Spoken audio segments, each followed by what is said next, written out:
Hiya, and welcome to a very, very quick post-fight review of Chris Eubank Jr. versus Matt Korobov. This was a very quick fight, so I don't really need to go too much into it.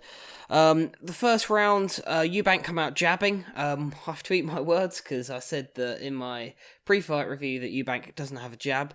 He doesn't have a very good jab, but he's got a jab, I guess. It's strange, we have seen Eubank jab a little bit before. But no, to see Eubank actually properly utilising a jab was good to see.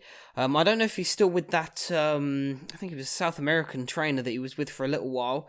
I don't know if he's still with him, but he's definitely got a different trainer now, because as I say, Eubank's never had a jab. He has shown a little bit of a jab. I think he jabbed a little bit in the DeGale fight and a little bit in the Groves fight, but he's never really shown much of a jab, but that was actually somewhat of a calculated jab that Eubank was using. As I say, not the most effective jab I've ever seen, but look, he was jabbing nevertheless, and sort of jabbing quite well with that. Korobov, on the other hand, was trying to land straight power punches early on, and he was going for it quite early on. The first round he was really trying to throw sort of straight combinations, which were quite flashy and were quite good. So I gave the first round to Korobov.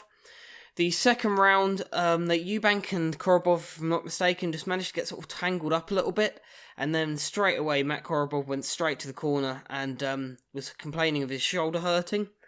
Now, I'm not here to say any fighter's quitting, particularly not after he's won the first round, but my only thing was straight away he said, no, I don't want to continue, straight away.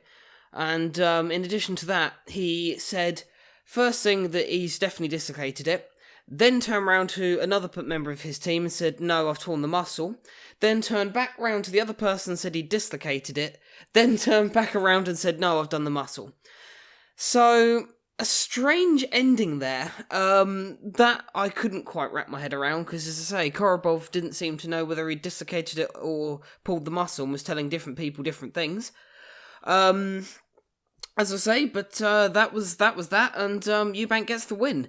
So, in strange circumstances, Chris Eubank Jr. is now the WBA interim world champion. I don't know where that leaves him going forward, because if I'm not mistaken, Canelo is the WBA middleweight champion, I think.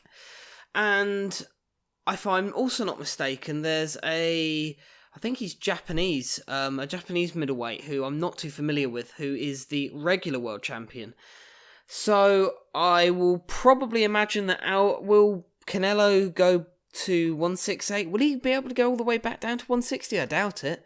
So presumably that gets, that gets vacated, and then is that Japanese guy and Eubank going to fight for the full title? Is Eubank going to be elevated to full world champion? I'm not sure.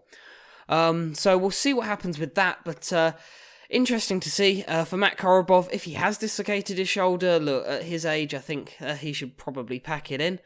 As we saw with Groves, if you've fucked your shoulder up and you're a bit of an older fighter, then it just doesn't end well. And with Eubank, if he gets elevated to full world champion, I guess we have to put a bit more respect in Eubank's name. I'd like to see the Charlo fight. I think that would be an easy fight to make. That would be a good fight. But anyway, Eubank Korobov. Well, let me know what you thought, and take care.